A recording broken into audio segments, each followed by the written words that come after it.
أشهد أن لا إله إلا الله وحده لا شريك له وأشهد أن محمدا عبده ورسوله أما بعد فأعوذ بالله من الشيطان الرجيم بسم الله الرحمن الرحيم الحمد لله رب العالمين الرحمن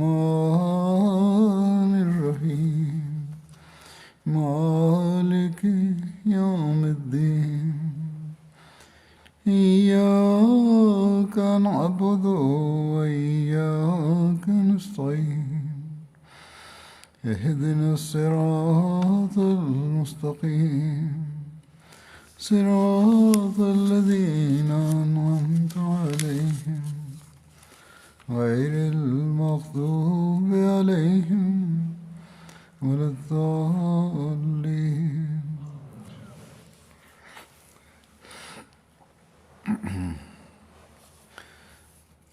آج کل ہم رمضان کے مہینے سے گزر رہے ہیں اور تقریباً 2 عشرے ختم ہو گئے. اللہ تعالیٰ کے فضل سے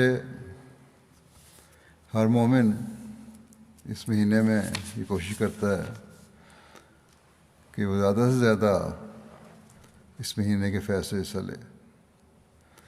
اللہ تعالیٰ نے روزوں کی فرضیت کے حکم میں شروع میں ہی روزے کا یہ مقصد بیان فرمایا ہے کہ روزے تم پر اس لیے فرض کیے گئے ہیں تاکہ تم تقوی اختیار کرو.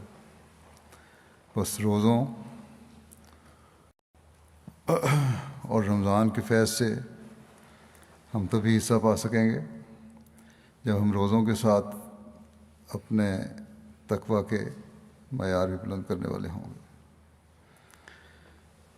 ہر قسم کی برائیوں سے بچنے کے لیے اللہ تعالیٰ کی پناہ میں آنے کی کوشش کریں گے. حضرت صلی اللہ علیہ وسلم نے فرمایا کہ روزہ ڈھال ہے. کیا صرف نام کا روزہ رکھنا ہی ہمارے لیے کافی ہے؟ سحری اور افطاری کرنا ہی کافی ہے؟ کیا ہمارا اتنا کام ہی ہمیں روزے کی ڈھال کے پیچھے لے آئے گا کہ ہم نے سحری اور افطاری کر لی؟ نہیں، بلکہ اس کے لوازمات کو بھی دیکھنا ہوگا اور بنیادی مقصد جو اللہ تعالیٰ نے بتایا ہے، جیسا کہ میں نے کہا کہ وہ یہ ہے کہ لعلکم تتقون، تاکہ تم تقوی اختیار کرو. بس اگر ہم نے اپنے روزوں کو، اپنے رمضان کو وہ روزے اور رمضان بنانا ہے جو اللہ تعالیٰ کی خاطر ہو، اللہ تعالیٰ کی رضا کے حصول کے لیے ہو،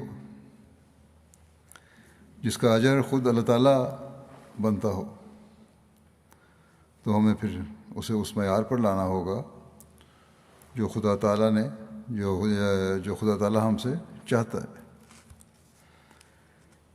اور جس کے لیے روزے فرض کیے گئے ہیں. اور وہ جیسا کہ میں نے کہا اللہ تعالیٰ نے واضح فرما دیا ہے کہ اللہ تعالیٰ کا تقوی اختیار کرو. ہم اپنے آپ کو مومن کہتے ہیں، مسلمان کہتے ہیں، یہ دعویٰ کرتے ہیں کہ ہم نے حضرت صلی اللہ علیہ وسلم کے ارشادات پر عمل کرتے ہوئے آپ پر اپنے ایمان کو کامل کرتے ہوئے اس بات کو بھی مانا ہے کہ آپ کی پیشگوئی کے مطابق جس مسیح و مہدی نے آنا تھا وہ حضرت مرزا غلام احمد قادیانی علیہ السلام کی وجود میں آ چکا ہے. اور اب دین اسلام کی نشر ثانیہ کا کام اللہ تعالیٰ کے وعدے کے مطابق اس مسیح و مہدی کے ہاتھ سے ہی ہونا ہے۔ بس ہمارا فرض ہے کہ اپنے اندر اسلام کی حقیقی روح کو قائم رکھنے کے لیے مسیح موعود علیہ السلام سے رہنمائی لیں۔ چنانچہ جب ہم دیکھتے ہیں کہ تقویٰ کے متعلق آپ کیا ارشاد فرماتے ہیں، اس مضمون سے بھی ہمیں آگاہی ہوتی ہے کہ تقویٰ کیا ہے۔ جیسا کہ میں نے کہا کہ ہم یہ دعویٰ کرتے ہیں کہ ہم مسلمان ہیں اور ہم ایمان لانے والوں میں شامل ہیں، تو حضرت مسیح علیہ السلام فرماتے ہیں تو پھر سنو کہ ایمان کا پہلا مرحلہ یہ ہے کہ انسان تقویٰ اختیار کرے، اور پھر فرمایا کہ تقویٰ کیا ہے؟ تو اس کا جواب یہ ہے کہ ہر قسم کی بدی سے اپنے آپ کو بچانا۔ اب اگر ہم جائزہ لیں تو یہ کوئی معمولی بات نہیں، ہمیں اپنے جائزے سے ہی پتہ چل جائے گا کہ کیا ہم تقویٰ کا حق ادا کرتے ہوئے حقوق اللہ کی ادائیگی کر رہے ہیں، کیا ہم تقویٰ پر چلتے ہوئے اللہ تعالیٰ کی مخلوق کے حق ادا کر رہے ہیں۔ آپ نے فرمایا یہ بات کہ تقویٰ کیا ہے اس وقت تک پتہ نہیں چل سکتی جب تک ان باتوں کا مکمل علم نہ ہو۔ علم حاصل کرنا ضروری ہے، کیونکہ بغیر علم کے کوئی چیز حاصل ہی نہیں ہو سکتی، اس کو آدمی پا ہی نہیں سکتا۔ آپ نے فرمایا کہ یہ علم حاصل کرنے کے لیے کیا اللہ تعالیٰ کے حق ہیں، کیا بندوں کے حق ہیں، کن باتوں سے اللہ تعالیٰ نے روکا ہے، کن باتوں کے کرنے کا اللہ تعالیٰ نے حکم دیا ہے۔ اس کے لیے بار بار قرآن شریف کو پڑھو۔ فرمایا اور تمہیں چاہیے کہ برے کاموں کی تفصیل لکھتے جاؤ جب قرآن شریف پڑھ رہے ہو، اور پھر خدا تعالیٰ کے فضل اور تائید سے کوشش کرو کہ ان بدیوں سے بچتے رہو۔ اور فرمایا کہ یہ تقویٰ کا پہلا مرحلہ ہوگا۔ بس اس رمضان میں ہم قرآن شریف بھی پڑھ رہے ہیں، اور عموماً قرآن کریم پڑھنے کی طرف زیادہ توجہ ہوتی ہے، تو اس سوچ سے پڑھنا چاہیے کہ اس کے اوامر و نواہی پر ہم نے غور کرنا ہے، اور برے کاموں سے رکنا ہے، اور اچھے کاموں کو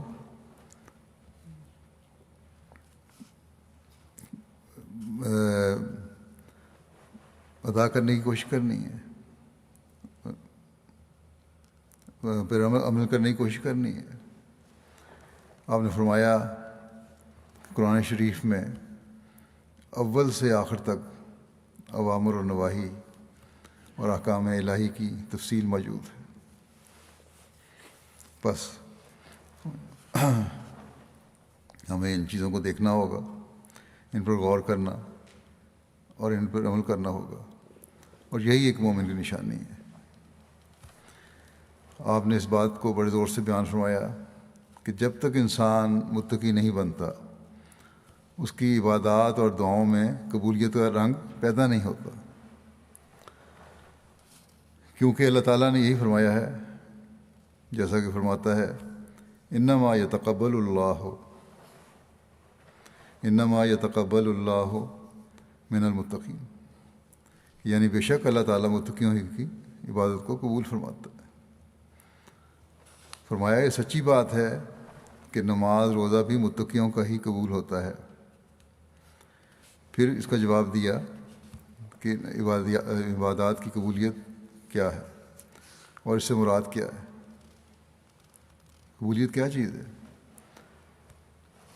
تو اس کا جواب یہ ہے کہ جب ہم یہ کہتے ہیں کہ نماز قبول ہو گئی ہے، تو اس سے مراد یہ ہوتی ہے کہ نماز کے اثرات اور برکات نماز پڑھنے والے میں پیدا ہو گئے ہیں۔ جب تک وہ برکات اور اثرات پیدا نہ ہوں فرمایا اس وقت تک نری ٹکریں ہی ہیں، بس ہمیں دیکھنا ہوگا کہ کیا ہمارا رمضان، ہمارے روزے ہمیں اس معیار پر لے جانے کی کوشش کر رہے ہیں۔ آپ نے فرمایا کہ عیبوں اور برائیوں میں اگر مبتلا ہی رہا تو تم ہی بتاؤ کہ اس نماز نے اس کو کیا فائدہ پہنچایا۔ چاہیے تو یہ تھا کہ نماز کے ساتھ اس کی برائیاں اور بدیاں جن میں وہ مبتلا تھا کم ہو جاتی، اور نماز اس کے لیے ایک عمدہ ذریعہ ہے۔ فرمایا پس پہلی منزل اور مشکل اس انسان کے لیے جو مومن بننا چاہتا ہے یہی ہے کہ برے کاموں سے پرہیز کرے، اور اس کا نام تقویٰ ہے۔ بس اگر ہماری عبادتوں، ہمارے روزوں، ہمارے قرآن کریم پڑھنے نے اگر ہم میں عملی تبدیلیاں پیدا نہیں کی،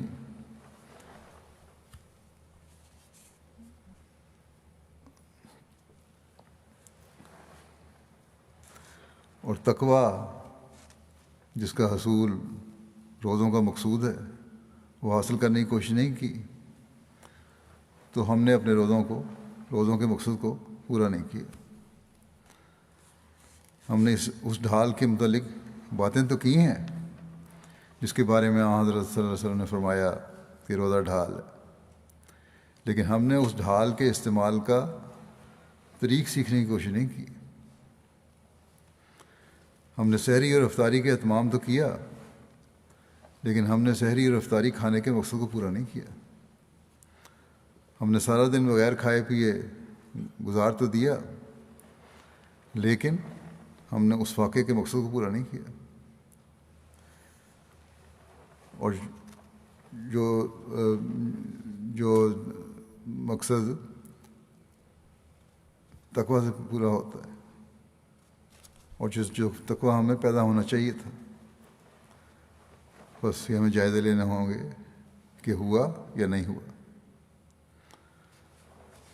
حضرت مسیح علیہ السلام کے بعض اور اقتباسات میں تقویٰ کے بارے میں پیش کرتا ہوں جس سے ہماری رہنمائی ہوتی ہے۔ اصل تقویٰ کیا ہے اور کس قسم کا تقویٰ حضرت مسیح علیہ السلام ہمیں پیدا کرنا چاہتے ہیں۔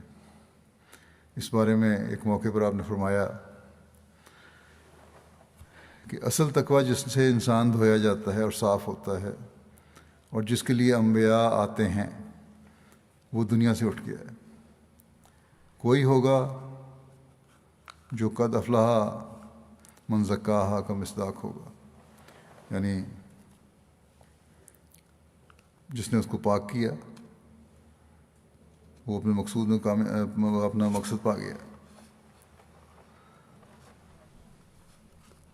فرمایا کوئی ہوگا جو قد افلح من زکاہا کا مصداق ہوگا۔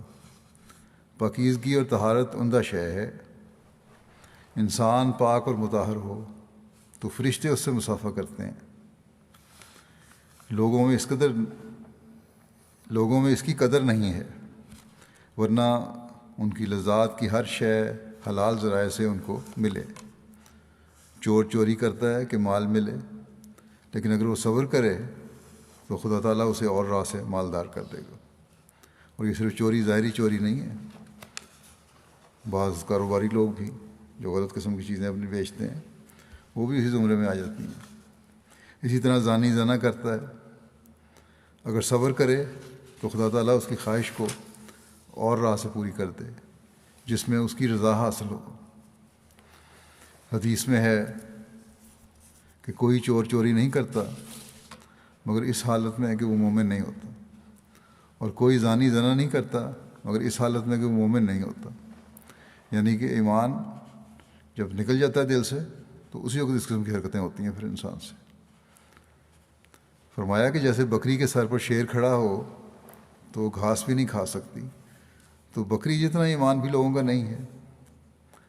گناہوں اور برائیوں پر جب انسان کرتا ہے تو اس وقت یہ احساس ہونا چاہیے کہ خدا تعالیٰ ہمیں ہر وقت دیکھ رہا ہے۔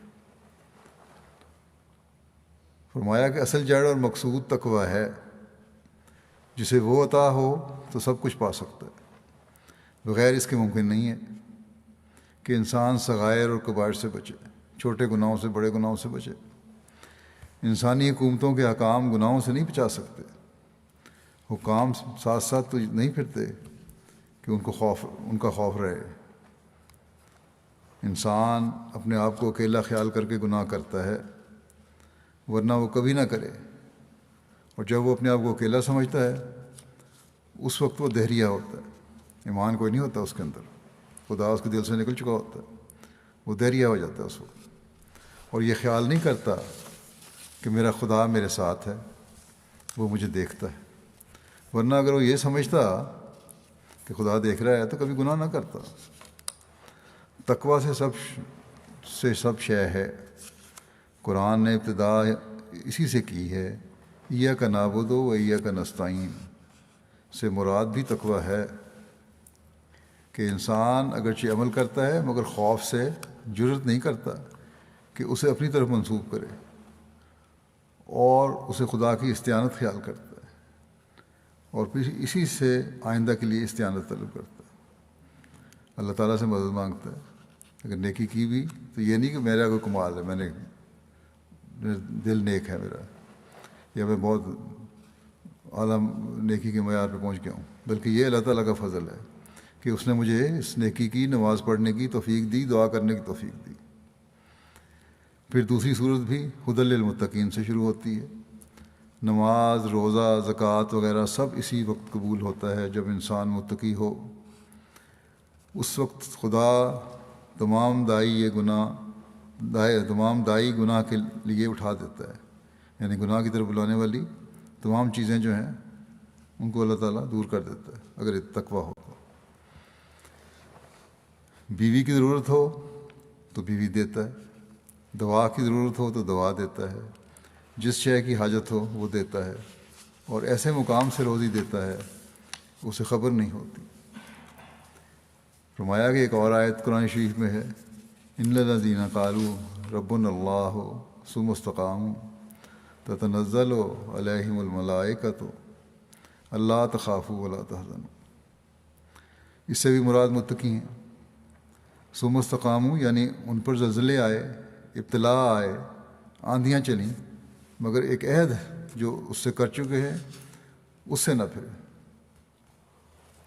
وفا کے ساتھ اللہ تعالیٰ سے تعلق رکھا۔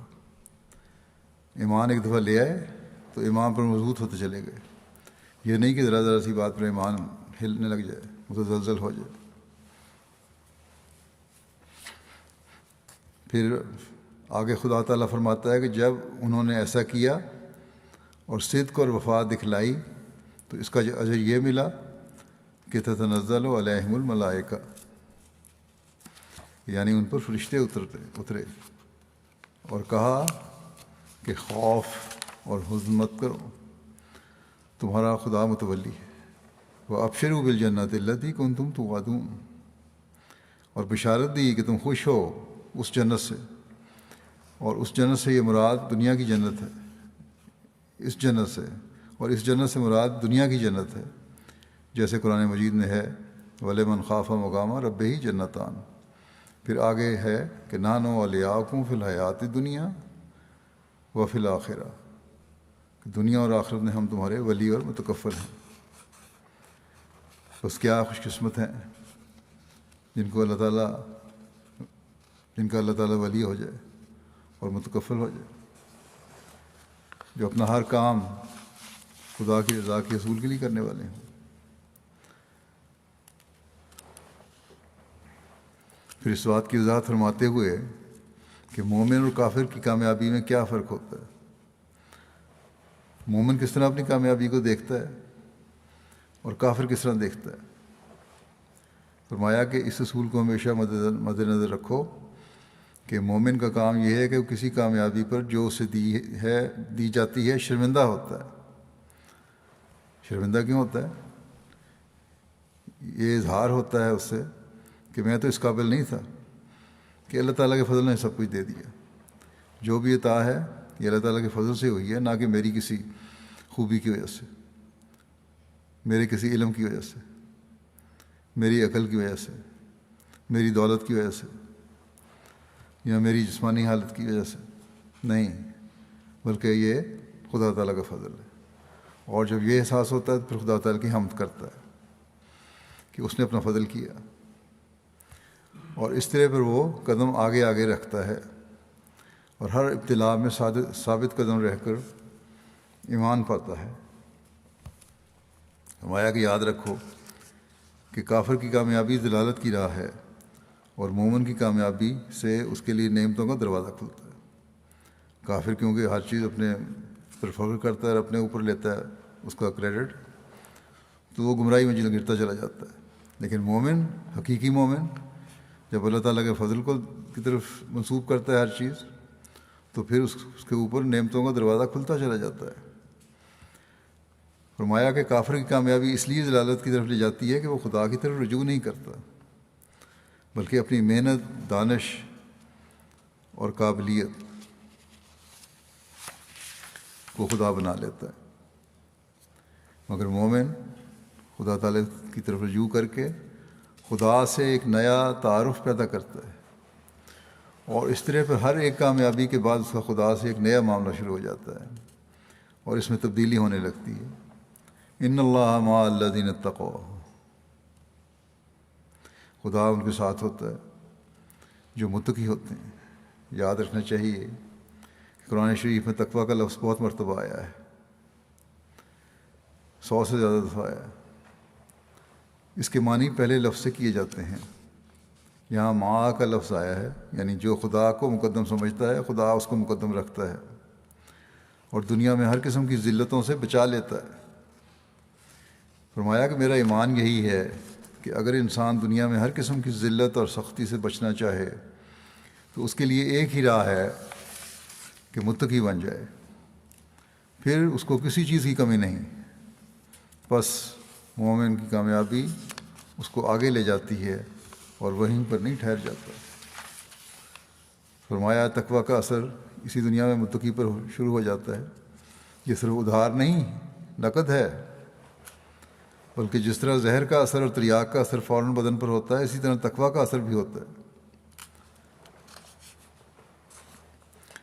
بس اگر نیک کام کرنے، عبادات کرنے، نیکیاں بجا لانے کے باوجود انسان کی حالت پر اثر نہیں پڑ رہا تو پھر قابل فکر بات ہے۔ لوگ بہت سارے سوال بھی کچھ لکھتے ہیں، بھیجتے ہیں، کس طرح پتہ لگے؟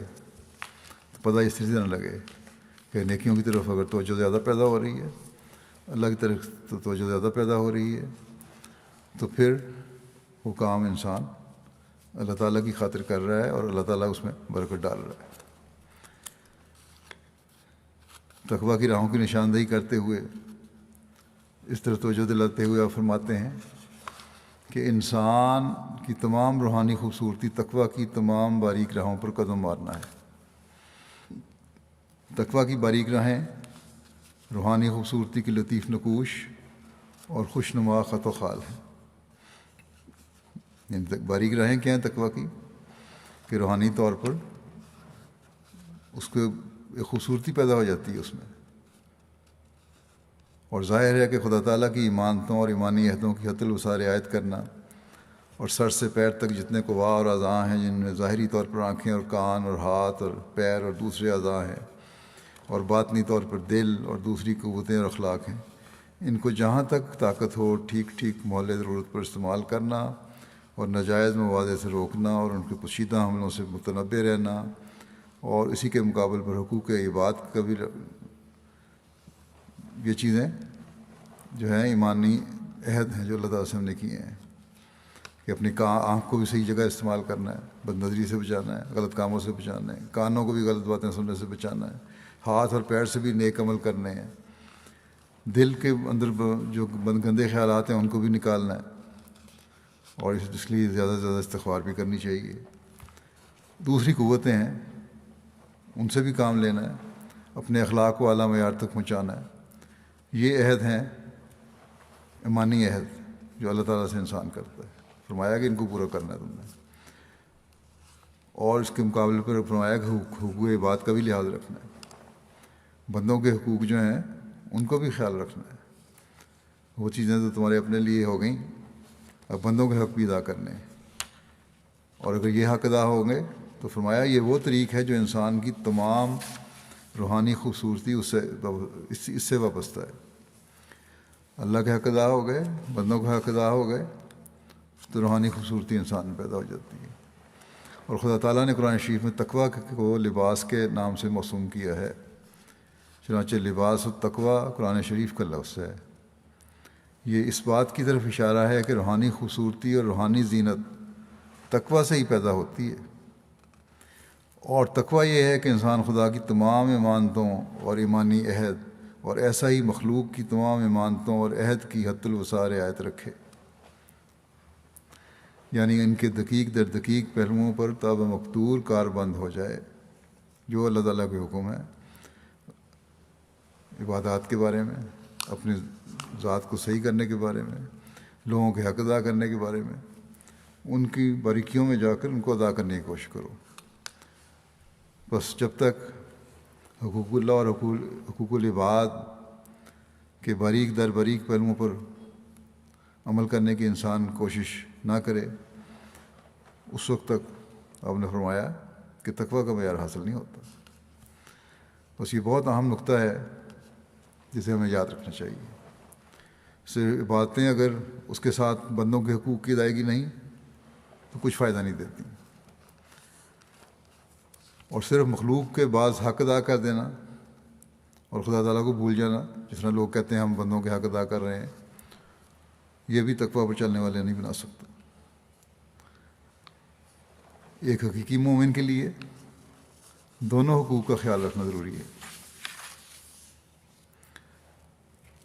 پھر بدعات کے پھیلنے اور تقویٰ سے دوری کا ذکر کرتے ہوئے آپ فرماتے ہیں کہ ہزارہ قسم کی بدعات ہر فرقے اور ہر گروہ میں اپنے اپنے رنگ میں پیدا ہو چکی ہیں۔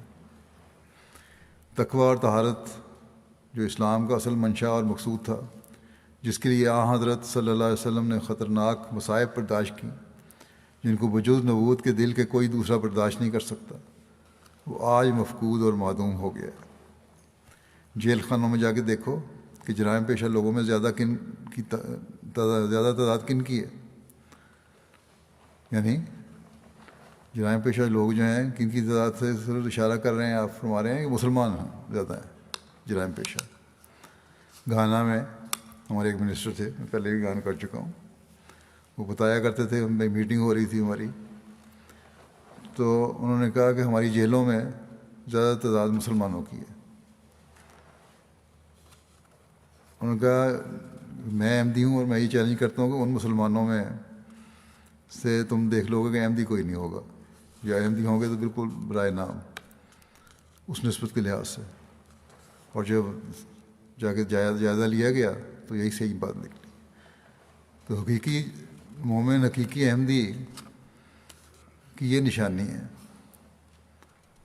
اور یہ بہت بڑا تبلیغ کا ذریعہ بن جاتا ہے۔ پھر اگر اس چیز کو ہم اپنے سامنے رکھیں اور ہر معاملے میں، ہر عمل میں، اپنے کاروباروں میں، اپنی نوکریوں میں، اپنی روزمرہ کی لوگوں کے ساتھ ڈیلنگ میں اپنے اعلیٰ اخلاق دکھانے والے ہوں، اپنی باتوں کے معیار بلند کرنے والے ہوں، تقویٰ دل میں پیدا کرنے کی کوشش کرنے والے ہوں، اللہ تعالیٰ کا خوف دل میں رکھنے والے ہوں، تو پھر جہاں یہ ہماری اصلاح کا باعث بنے گی، وہاں ایک تبلیغ کا بھی ایک خاموش ذریعہ بن جاتی ہے۔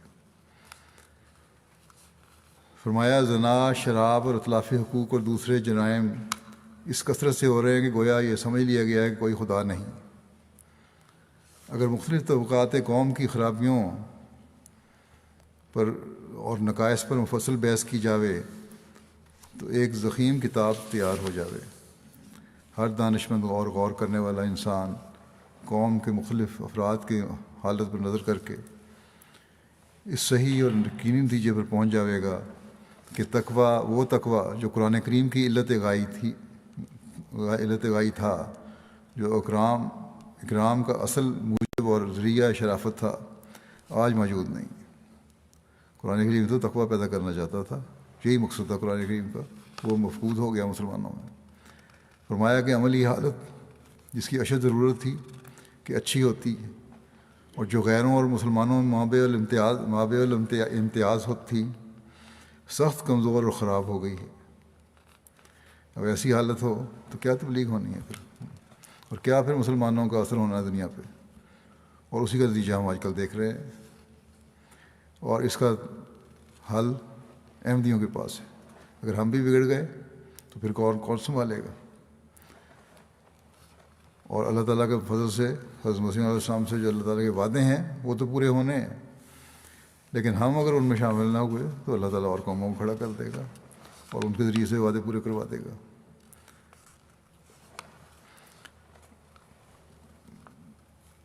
جب ہمارے معاشرے کی حالت ہو جائے جیسی بیان کی حضرت مسیح علیہ السلام نے، تو ہمیں کتنی فکر اپنے نیکی اور تقویٰ کے معیاروں کے لیے کرنی چاہیے، اور کتنی فکر ہمیں اپنی نسلوں کی نیکی اور تقویٰ کے معیاروں کے لیے کرنی چاہیے۔ آپ نے یہ بھی فرمایا کہ تقویٰ یہ نہیں کہ اللہ تعالیٰ کی نعمتوں سے فائدہ نہ اٹھایا جائے، بلکہ ان سے فائدہ نہ اٹھاؤ گے تو تقویٰ سے دوری ہے۔ یہ بھی بعض نام نہاد بزرگ اور پیر فقیر دکھاوے کے لیے اپنی طرف سے سادہ لباس اور بدمزہ کھانا کھاتے ہیں اور اپنا ظاہر یہ کرتے ہیں ہم متقی ہیں، بڑے نیک ہیں۔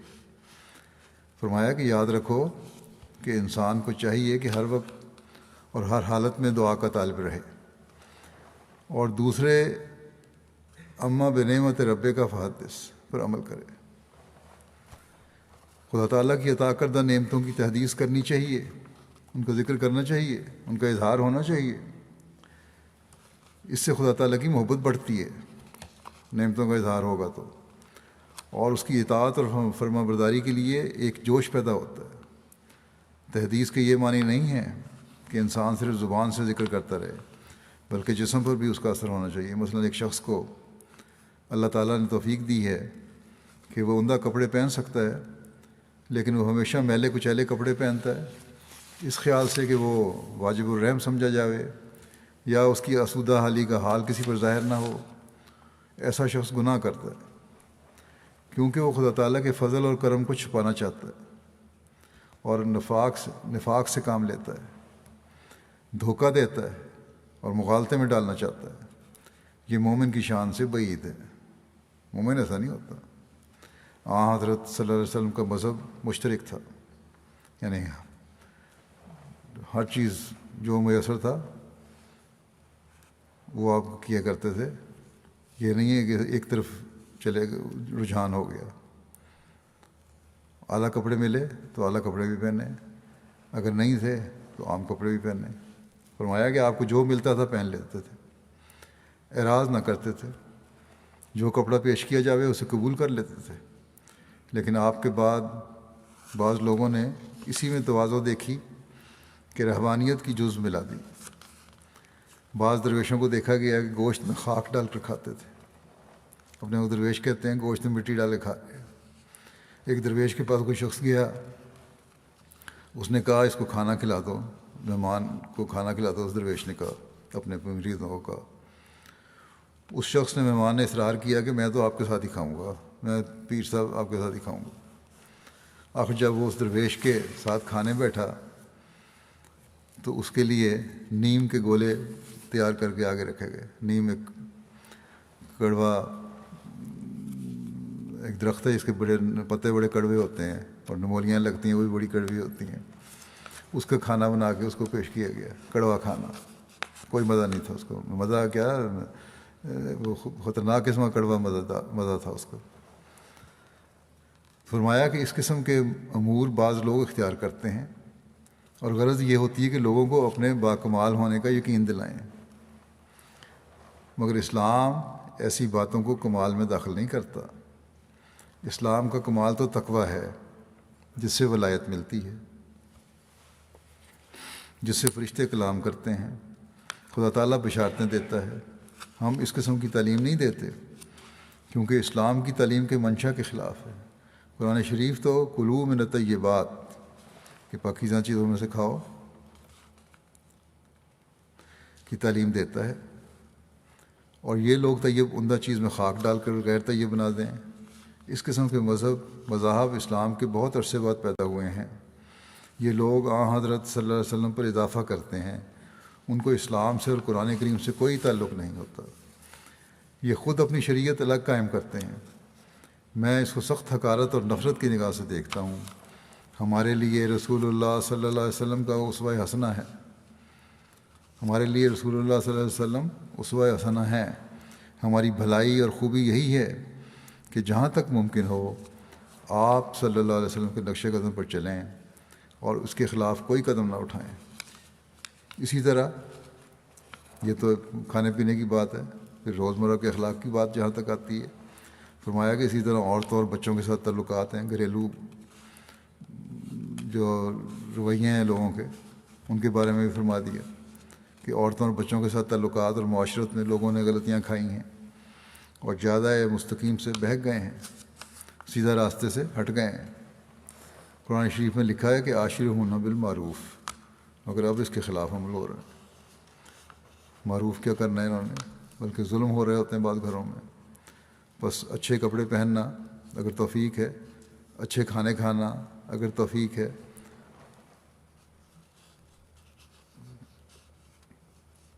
تقویٰ میں کمی نہیں کرتا بلکہ اضافہ کرتا ہے۔ نیز معاشرتی اخلاق کے بارے میں بھی بتایا کہ اپنی بیوی سے حسن سلوک کرنا یہ بھی ضروری ہے، اپنے بچوں کا خیال رکھنا، ان کی ضروریات پوری کرنا، ان کی صحیح تربیت کرنا یہ بھی ضروری ہے، یہ بھی تقویٰ ہے، اور یہ قرآن کریم کا حکم ہے۔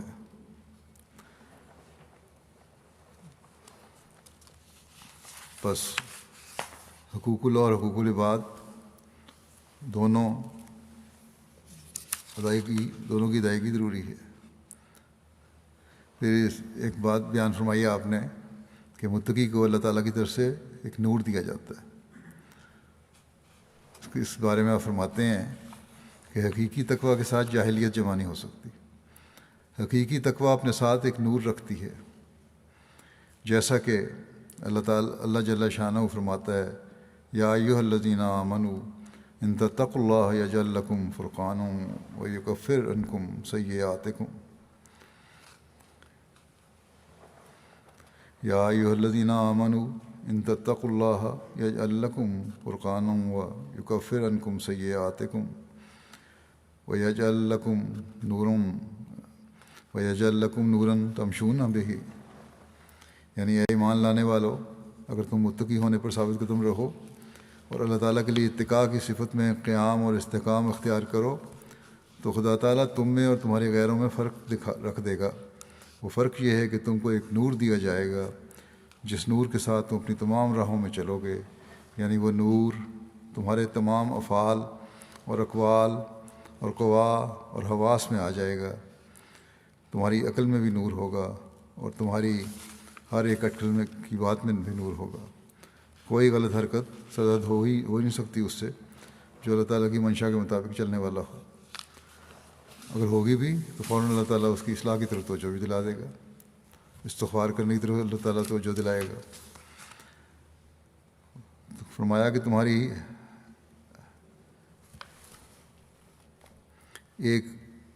ہر ایک اٹکل کی بات میں بھی نور ہوگا اور تمہاری آنکھوں میں بھی نور ہوگا اور تمہارے کانوں میں اور تمہاری زبانوں اور تمہارے بیانوں اور تمہاری ہر ایک حرکت اور سکون میں نور ہوگا، اور جن راہوں میں تم چلو گے وہ راہ نورانی ہو جائیں گی۔ غرض جتنی تمہاری راہیں، تمہارے قوا کی راہیں، تمہارے حواس کی راہیں ہیں، وہ سب نور سے بھر جائیں گی اور تم سراپا نور میں ہی چلو گے۔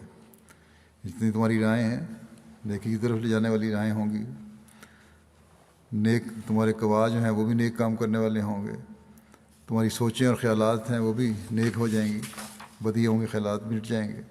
اور جب ایسا معاشرہ قائم ہوتا ہے تو پھر وہ یقیناً تقوی پر چلنے والوں کو معاشرہ ہوتا ہے۔ فرمایا کہ قانون قدرت قدیم سے ایسا ہی ہے، یہ سب کچھ معرفت کاملہ کے بعد ملتا ہے۔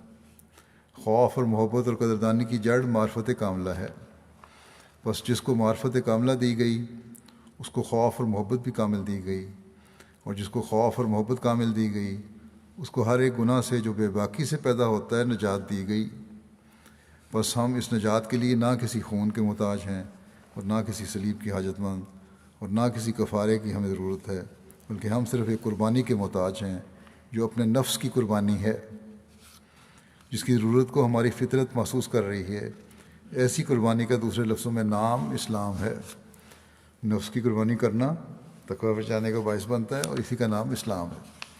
اسلام کے معنی ہیں ذبح ہونے کے لیے گردن آگے رکھ دینا، یعنی کامل رضا کے ساتھ اپنی روح کو خدا کے آستانے پر رکھ دینا۔ یہ پیارا نام شریعت کی روح اور تمام احکام کی جان ہے۔ ذبح ہونے کے لیے اپنی دلی خوشی اور رضا سے گردن آگے رکھ دینا کامل محبت اور کامل عشق کو چاہتا ہے، اور کامل محبت کامل معرفت کو چاہتی ہے۔ جب تک کسی چیز کی معرفت نہ ہو، محبت پیدا نہیں ہو سکتی۔ بس اسلام کا لفظ اسی بات کی طرف اشارہ کرتا ہے کہ حقیقی قربانی کے لیے کامل معرفت اور کامل محبت کی ضرورت ہے، نہ کسی اور چیز کی ضرورت۔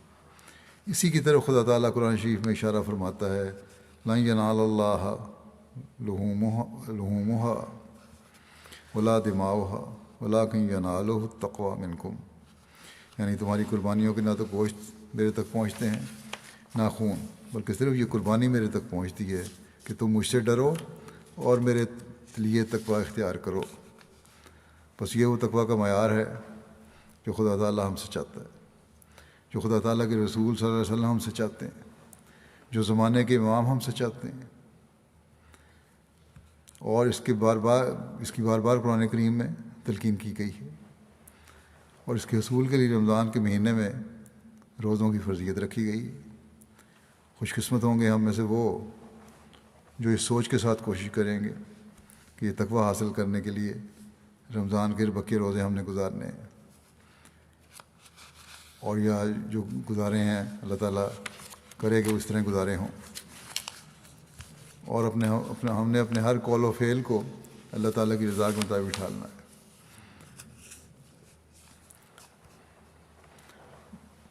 ایک شخص نے مسیح علیہ السلام کے پاس آیا، اس نے کہا کہ لوگ اعتراض کرتے ہیں کہ آپ نے مسیح موعود ہونے کا دعویٰ کیا ہے تو اب تو سید نہیں ہے، اور سید ایک امتی کی بیعت کس طرح کر سکتا ہے؟ بعض سیدوں کو اونچا مقام دینے والوں نے اب بھی اعتراض کرتے ہیں کہ سیدوں کا غیر معمولی مقام ہے، تو سید کس طرح بیعت کر سکتا ہے غیر سید کی؟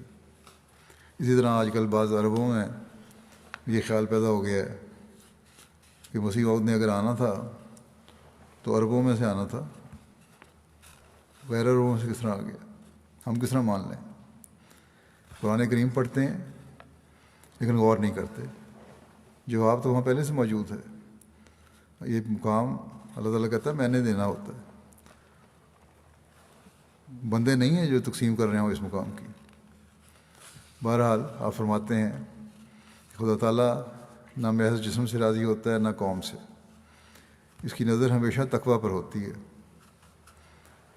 انا اکرمکم عند اللہ اتقاکم، یعنی اللہ کے نزدیک تم میں زیادہ بزرگی رکھنے والا وہی ہے جو تم میں سے زیادہ متقی ہو۔ یہ بالکل جھوٹی باتیں ہیں کہ میں سید ہوں یا مغل ہوں یا پٹھان اور شیخ ہوں۔ اگر بڑی قومیت پر فخر کرتا تو یہ فخر فضول ہے، اگر کرتا ہے تو بڑی فخر فضول ہے۔ مرنے کے بعد سب قومیں جاتی رہتی ہیں، خدا تعالیٰ کے حضور قومیت پر کوئی نظر نہیں ہے، اور کوئی شخص محض اعلیٰ خاندان میں سے ہونے کی وجہ سے نجات نہیں پا سکتا۔ رسول اللہ صلی اللہ علیہ وسلم نے حضرت فاطمہ کو کہا تھا کہ اے فاطمہ تو اس بات پر ناز نہ کر کہ تو پیغمبر ذاتی ہے، خدا کے نزدیک قومیت کا لحاظ نہیں ہے۔ بس جب حضرت فاطمہ کے لیے یہ حکم ہے، یہ ارشاد ہے، تو اور کون رہ جاتا ہے پھر؟ فرمایا کہ وہاں جو مدارج ملتے ہیں وہ تقوی کے لحاظ سے ملتے ہیں۔ یہ قومیں اور قبائل دنیا کو عرف اور انتظام ہیں، خدا تعالیٰ سے ان کا کوئی تعلق نہیں ہے۔ خدا تعالیٰ کی محبت تقوی سے پیدا ہوتی ہے، اور تقوی ہی مدارج عالیہ کا باعث ہوتا ہے۔ اگر کوئی سید ہو اور وہ عیسائی ہو کر رسول اللہ صلی اللہ علیہ وسلم کو گالیاں دے اور خدا کے احکام کی بے حرمتی کرے، یہ کیا کوئی کہہ سکتا ہے کہ اللہ تعالیٰ اس کو آل رسول ہونے کی وجہ سے نجات دے دے گا اور وہ بہشت میں داخل ہو جائے گا؟ ان الدین عند اللہ الاسلام، اللہ تعالیٰ کے نزدیک تو سچا دین جو نجات کا باعث ہے اسلام ہے۔ اگر کوئی عیسائی ہو جائے یا یہودی ہو جائے یا عاریہ ہو جائے وہ خدا کے نزدیک عزت پانے کے لائق نہیں۔ خدا تعالیٰ نے ذاتوں اور قوموں کو اڑا دیا ہے، یہ دنیا کے انتظام اور عرف کے لیے قبائل ہیں، مگر ہم نے خوب غور کر لیا ہے کہ خدا تعالیٰ کے حضور جو مدارج ملتے ہیں ان کا اصل باعث تقوی ہی ہے۔ جو متقی ہے وہ جنت میں جائے گا، خدا تعالیٰ اس کے لیے فیصلہ کر چکا ہے۔ خدا تعالیٰ کے نزدیک ایک معزز متقی ہی ہے۔ پھر یہ جو فرمایا انما یتقبل اللہ من المتقین کہ اعمال اور دعائیں متقیوں کی قبول ہوتی ہیں، یہ نہیں کہا کہ من السیدین۔ پھر متقی کے لیے تو فرمایا من یتق اللہ یجعل لہ مخرجا ویرزقہ من حیث لا یحتسب، یعنی متقی کو ہر تنگی سے نجات ملتی ہے، اس کو ایسے جگہ سے رزق دیا جاتا ہے اس کو گمان بھی نہیں ہوتا۔ اب بتاؤ کہ وعدہ سیدوں سے ہوا یا متقیوں سے؟ اور پھر یہ فرمایا ہے کہ متقی ہی اللہ تعالیٰ کے ولی ہوتے ہیں، یہ وعدہ بھی سیدوں سے نہیں ہے۔ ولایت سے بڑھ کر اور کیا رتبہ ہوگا، یہ بھی متقی ہی کو ملا ہے۔ بعض نے ولایت کو نبوت سے فضیلت دی ہے اور کہا ہے کہ نبی کی ولایت اس کی نبوت سے بڑھ کر ہے۔ نبی کا وجود دراصل دو چیزوں سے مرکب ہوتا ہے، نبوت اور ولایت۔ نبوت کے ذریعے وہ احکام اور شرائع مخلوق کو دیتا ہے، اور ولایت اس کے تعلقات کو خدا سے قائم کرتی ہے۔ پھر فرمایا ذالک الکتاب لا ریب فیہ ھدی للمتقین، ھدی للسیدین نہیں کہا، غرض خدا تعالیٰ تقویٰ چاہتا ہے۔ ہاں سید زیادہ محتاج ہیں کہ وہ اس طرف آئیں کیونکہ وہ متقی اولاد ہیں، یہ ان کا فرض ہے کہ وہ تقویٰ اختیار کرنے کی کوشش کریں، نہ یہ کہ ان کا سید ہونا ان کو کوئی مقام دے رہا ہے۔ اس لیے ان کا فرض ہے، فرمایا کہ اس لیے ان کا فرض ہے کہ وہ سب سے پہلے آئیں، نہ یہ کہ خدا تعالیٰ سے لڑیں کہ یہ سادات کا حق ہے، وہ جسے چاہتا ہے دیتا ہے۔ ذالک فضل اللہ یؤتیہ من یشاء واللہ ذو الفضل العظیم۔ یہ ایسی بات ہے کہ جیسے یہودی کہتے ہیں کہ بنی اسماعیل کو نبوت کیوں ملی، وہ نہیں جانتے تلک الایام نداولھا بین الناس۔ خدا تعالیٰ سے اگر کوئی مقابلہ کرتا ہے تو وہ مردود ہے۔ اس آیت کا مطلب یہ ہے کہ یہ وہ ایام ہیں جنہیں ہم لوگوں کے درمیان عدلتے بدلتے رہتے ہیں، بس یہ اللہ تعالیٰ کا فیصلہ ہے۔ آپ نے فرمایا خدا تعالیٰ سے اگر کوئی مقابلہ کرتا ہے تو وہ مردود ہے، وہ ہر ایک سے پوچھ سکتا ہے، اسے کوئی نہیں پوچھ سکتا۔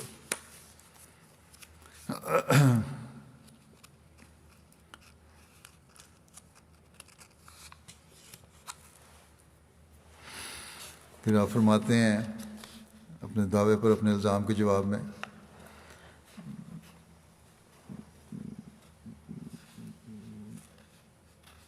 کہ حضرت صلی اللہ علیہ وسلم جب مبعوث ہوئے اور آپ نے دعویٰ کیا تو اس وقت بھی لوگوں کی نظروں میں بہت سے یہودی عالم متقی اور پرہیزگار مشہور تھے، لیکن اس سے یہ لازم نہیں کہ خدا تعالیٰ کے نزدیک بھی متقی ہوں۔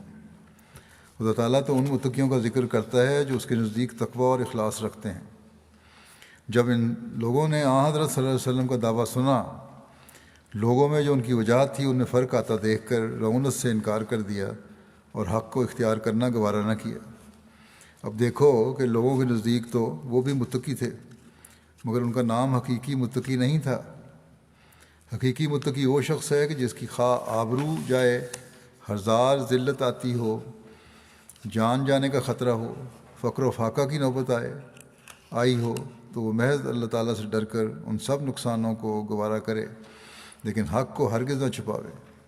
متقی کے یہ معنی جیسے آج کل کے مولوی عدالتوں میں بیان کرتے ہیں ہرگز نہیں ہیں کہ جو شخص زبان سے مانتا ہو، خواہ اس کا عمل درآمد اس پر ہو یا نہ ہو، اور جھوٹ بھی بول لیتا ہو، چوری بھی کرتا ہو، تو وہ متقی ہے۔ یعنی صرف مسلمان کہہ دینا تقویٰ نہیں ہے، تقویٰ کے بھی مراتب ہوتے ہیں، اور جب تک کہ یہ کامل نہ ہوں تب تک انسان پورا متقی نہیں ہوتا۔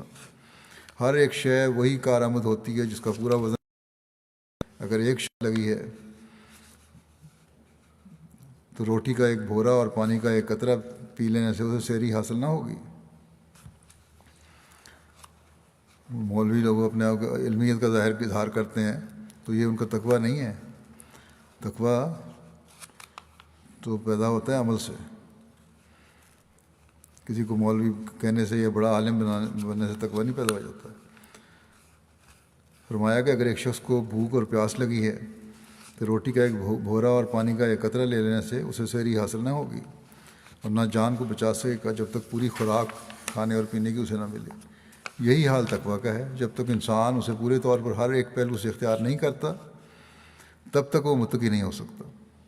اور اگر یہ بات نہیں تو ہم ایک کافر کو بھی متقی کہہ سکتے ہیں، کیونکہ کوئی نہ کوئی پہلو تقویٰ کا یعنی خوبی اس میں تو ہوگی، اس کے اندر ضرور ہوگی، کوئی نہ کوئی نیکی تو کرتا ہی ہے، تو متقی تو نہیں بن جاتا وہ۔ اللہ تعالیٰ نے محض ظلمت سے تو کسی کو پیدا نہیں کیا، ساری برائیاں تو نہیں ہر ایک میں پیدا کی، اچھائیاں بھی ہوتی ہیں، مگر تقویٰ کی یہ مقدار اگر ایک کافر کے اندر ہو تو اسے کوئی فائدہ نہیں پہنچا سکتی۔ کافی مقدار ہونی چاہیے جس سے دل روشن ہو، جیسے پہلے بیان ہو چکا ہے کہ وہ اللہ کے بھی حق ادا کرنے والے ہوں اور بندوں کو بھی حق ادا کرنے والے ہوں، ہر قسم کی خوبیاں اس میں ہوں۔ فرمایا خدا تعالیٰ راضی ہو اور ہر ایک بدی سے انسان بچ جاوے۔ بہت سے ایسے مسلمان ہیں جو کہتے ہیں کہ ہم روزہ نہیں رکھتے، نماز نہیں پڑھتے وغیرہ وغیرہ، مگر ان باتوں سے وہ متقی نہیں ہو سکتے۔ تقویٰ اور شے ہے جب تک انسان خدا تعالیٰ کو مقدم نہیں رکھتا اور ہر ایک لحاظ کو، خواہ برادری کا ہو، خواہ قوم کا، خواہ دوستوں اور شہر کے رؤساء کا، خدا تعالیٰ سے ڈر کر نہیں توڑتا اور خدا تعالیٰ کے لیے ہر ایک ذلت برداشت کرنے کو تیار نہیں ہوتا، تب تک وہ متقی نہیں ہے۔ قرآن شریف میں جو بڑے بڑے وعدے متقیوں کے ساتھ ہیں وہ ایسے متقیوں کا ذکر ہے جنہوں نے تقویٰ کو وہاں تک نبھایا جہاں تک ان کی طاقت تھی۔ بشریت کے قوا نے جہاں تک ان کا ساتھ دیا برابر تقویٰ قائم رہے، حتیٰ کہ ان کی طاقتیں ہار گئیں، اور پھر خدا تعالیٰ سے انہوں نے اور طاقت طلب کی، جیسے کہ ایّا کا نعبد و ایّا کا نستعین سے ظاہر ہے۔ ایّا کا نعبد یعنی اپنی طاقت تک ہم نے کام کیا اور کوئی دقیقہ فرگزاشت نہیں کیا۔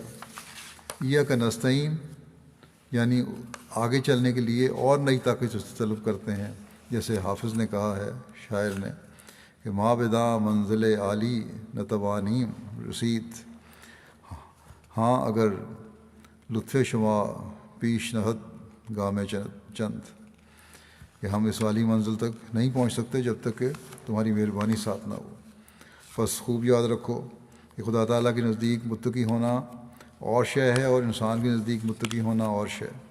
مسیح علیہ السلام کے وقت جو مخالفوں کے جتھے وغیرہ بنتے تھے، اس کا باعث بھی یہی تھا کہ جو عام لوگ یہود کے نزدیک مسلم تھے اور متقی پرہیزگار تسلیم کیے جاتے تھے، وہ مخالف تھے۔ اگر وہ مخالف نہ ہوتے تو جتھے وغیرہ نہ بنتے۔ حضرت صلی اللہ علیہ وسلم کے وقت میں بھی یہی حال تھا۔ عجب، بخل، ریا، نمود اور وجاہت کی پاسداری وغیرہ باتیں تھیں جنہوں نے حق کی قبولیت سے ان کو روکے رکھا۔ غرضے کہ تقویٰ مشکل شے ہے جسے اللہ تعالیٰ عطا کرتا ہے تو اس کی علامات بھی ساتھ ہی رکھ دیتا ہے۔ سچی بات یہ ہے کہ حق جب ظاہر ہو تو جو اسے خواہ خواہ رد کرتا ہے اور دلائل، معقولات، منقولات اور خدا تعالیٰ کے نشانوں کو ٹالتا جاوے، وہ کب متقی ہو سکتا ہے؟ سچی بات یہ ہے کہ حق جب ظاہر ہو تو اسے جو خواہ خواہ رد کرتا ہے اور دلائل، معقولات، منقولات اور خدا تعالیٰ کے نشانات کو ٹالتا جاتا ہے، وہ ہرگز متقی نہیں ہو سکتا۔ متقی کو تو ترساں اور لرزاں ہونا چاہیے۔ اپنی بعثت کے ذکر میں فرماتے ہیں کہ کیا دنیا میں ایسا ہوا ہے کہ 24 سال سے برابر ایک انسان رات کو منصوبہ بناتا ہے اور صبح کو خدا کی طرف لگا کر کہتا ہے کہ مجھے یہ وحی اور یہ الہام ہوا، اور خدا تعالیٰ اس سے مواخذہ نہیں کرتا؟ اس طرح سے دنیا میں اندھیر پڑ جائے اور مخلوق تباہ ہو جائے۔ متقی تو ایک ہی بات سے فائدہ اٹھا سکتا ہے، اور یہاں تو ہزاروں ہیں۔ زمانہ الگ پکار رہا ہے، احادیث منکم کہہ رہی ہیں۔ سورہ نور میں بھی منکم کا لفظ ہے، منکم لکھا ہے۔ کساوت قلبی اور بہائم کی طرح جو زندگی بسر ہو رہی ہے وہ الگ بتا رہی ہے۔ صدی کے سر پر کہتے تھے کہ وہ مجدد آتا ہے، اب 22 سال بھی گزر گئے اپنے اس وقت جب بیان دے رہے ہیں۔ آپ فرماتے ہیں کسوف و خسوف بھی ہو لیا، طاعون بھی آ گئی، حج بھی بند ہوا۔ ان سب باتوں کو دیکھ کر اب بھی یہ لوگ نہیں مانتے تو ہم کیوں کر جانیں کہ ان میں تقویٰ ہے۔ یہ غیروں کے جو متقی ہونے کا اور نیک ہونے کا اور مسیح علیہ السلام کے کفر کے فتوے لگانے کی باتیں کرتے ہیں، ان کو یہ جواب ہے۔ اسی طرح لوگوں کو ورگلاتے ہیں، ان کو بھی خراب کر رہے ہیں۔ فرمایا ہم نے بار بار کہا ہے کہ آؤ اور جن باتوں کا تم کو سوال کرنے کا حق پہنچتا ہے وہ پوچھو۔ ہاں یہ نہیں ہوگا کہ قرآن شریف تو کچھ کہے اور تم کچھ کہو اور ایسے اقوال پیش کرو جو اس کے مخالف ہوں۔ مسیح کا نزول جسمانی آسمان سے مانتے ہیں، حالانکہ وہ تب صحیح ہو سکتا ہے جب صعود اول ہو۔ قرآن مسیح کی وفات بیان کرتا ہے اور یہ کہتے ہیں کہ چھت پھاڑ کر آسمان پر چلا گیا۔ کیا تقوی اس بات کا نام ہے کہ یقین کو ترک کر کے توہمات کی اتباع کی جائے؟ سچے تقوی کا پتہ قرآن سے ملتا ہے کہ دیکھ لے کہ تقوی والوں نے کیا کام کیا ہے۔ تقوی کے حوالے سے جماعت کو نصیحت کرتے ہوئے فرماتے ہیں، تقوی والے پر خدا کی ایک تجلی ہوتی ہے، وہ خدا کے سائے میں ہوتا ہے، مگر چاہیے کہ تقوی خالص ہو اور اس میں شیطان کا کچھ بھی حصہ نہ ہو، ورنہ شرک خدا کو پسند نہیں، اور کچھ حصہ شیطان کا ہو تو خدا تعالیٰ کہتا ہے کہ سب شیطان کا ہے۔ فرمایا ہم اپنی جماعت کو کہتے ہیں کہ صرف اتنے پر ہی مغرور نہ ہو جائے کہ ہم نماز روزہ کرتے ہیں یا موٹے موٹے جرائم مثلا زنا چوری وغیرہ نہیں کرتے۔ ان خوبیوں میں تو اکثر غیر فرقے کے لوگ مشرک وغیرہ تمہارے ساتھ شامل ہیں، یعنی وہ بھی نہیں کرتے یہ باتیں۔ تقوی کا مضمون باریک ہے، اس کو حاصل کرو، خدا کی عظمت دل میں بٹھاؤ۔ جس کے اعمال میں کچھ بھی ریاکاری ہو، خدا اس کے عمل کو واپس لوٹا کر کے اس کے منہ پر مارتا ہے، دکھاوے کے لیے عمل نہ ہو۔ متقی ہونا مشکل ہے، مثلا اگر کوئی تجھے کہے کہ تو نے قلم چرایا ہے تو کیوں غصہ کرتا ہے؟ چھوٹی سی بات کی کسی نے کہہ دیا تو نے میرا قلم اٹھایا ہے، تم غصے میں آ جاؤ۔ یہ تقوی والوں کی نشانی نہیں ہے، صبر اور حوصلہ دکھانا چاہیے۔ فرمایا تیرا پرہیز تو محض خدا کے لیے ہے، بچنا چاہیے تھا اس بات سے، غصے سے بچنا چاہیے تھا۔ یہ طیش، یہ غصہ اس واسطے ہوا کہ روح بحق نہ تھا، صحیح سچائی کی طرف تیرا قدم نہیں تھا۔ جب تک واقعی طور پر انسان پر بہت سی موتیں نہ آ جائیں وہ متقی نہیں بنتا۔ معجزات اور الہامات بھی تقوی کی بھرا ہے، اصل تقوی ہے۔ اس واسطے تم الہامات اور رویا کے پیچھے نہ پڑو بلکہ حصول تقوی کے پیچھے لگو۔ یہ نہیں ہے کہ فلاں کو الہام ہوا، فلاں کو رویا ہوا۔ یہ دیکھو تقوی کیا ہے۔ جو متقی ہے اسی کے الہامات بھی صحیح ہیں، اور تقوی نہیں تو الہامات بھی قابل اعتبار نہیں، ان میں شیطان کا حصہ ہو سکتا ہے۔ کسی کے تقوی کو اس کے ملہم ہونے سے نہ پہچانو بلکہ اس کے الہاموں کو اس کی حالت تقوی سے جانچو اور اندازہ کرو۔ سب طرف سے آنکھیں بند کر کے پہلے تقوی کے مناظر کو طے کرو۔ فرمایا جتنے نبی آئے سب کا مدعا یہی تھا کہ تقوی کا راز دکھلائیں، ان اولیاء الا المتقون۔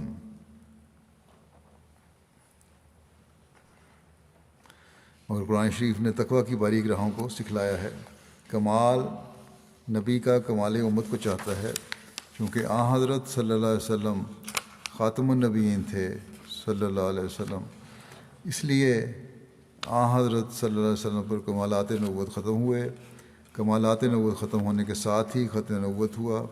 جو خدا تعالیٰ کو راضی کرنا چاہے اور معجزات دیکھنا چاہے اور خوارق عادت دیکھنا منظور ہو تو اس کو چاہیے کہ اپنی زندگی بھی خارق عادت بنا لے۔ دیکھو امتحان دینے والے محنتیں کرتے کرتے متکوب کی طرح بیمار اور کمزور ہو جاتے ہیں۔ بس تقوی کے امتحان میں پاس ہونے کے لیے ہر ایک تکلیف اٹھانے کے لیے تیار ہو جاؤ۔ جب انسان اس راہ پر قدم اٹھاتا ہے تو شیطان اس پر بڑے بڑے حملے کرتا ہے، لیکن ایک حد پر پہنچ کر آخر شیطان ٹھہر جاتا ہے۔ یہ وہ وقت ہوتا ہے کہ جب انسان کی سفلی زندگی پر موت آ کر وہ خدا کے زیر سایہ ہو جاتا ہے۔ مختصر خلاصہ ہماری تعلیم کا یہی ہے کہ انسان اپنی تمام طاقتوں کو خدا کی طرف لگا دے۔ مختلف زاویوں سے جو حضرت مسیح علیہ السلام نے ہمیں نصائح فرمائی ہیں وہ بعض حوالے میں نے پیش کیے ہیں تاکہ ہمیں تقوی کے مطلب اور اس کی گہرائی کا بھی علم ہو، اور ہم جیسا کہ حضرت مسیح علیہ السلام نے فرمایا ہے آپ کی جماعت میں شامل ہو کر تقوی کی حقیقی روح کو سمجھتے ہوئے اس پر چلنے والے بھی ہوں۔ رمضان کے ان دنوں، بقیہ دنوں میں جس حد تک ممکن ہو ہمیں کوشش کرنی چاہیے کہ تقوی کی حقیقت کو سمجھتے ہوئے حقوق اللہ اور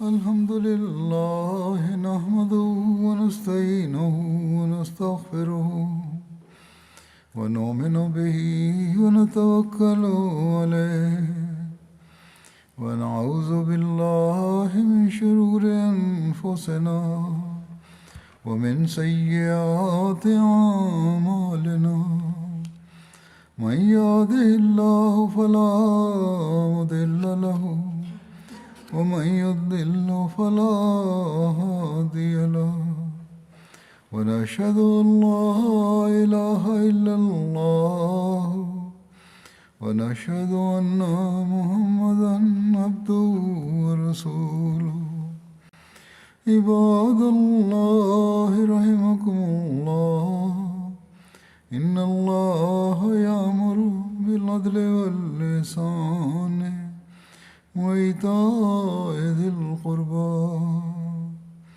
وينهى عن الفحشاء والمنكر والبغي يعظكم لعلكم تذكرون اذكروا الله يذكركم وادعوه يستجب لكم ولذكر الله أكبر.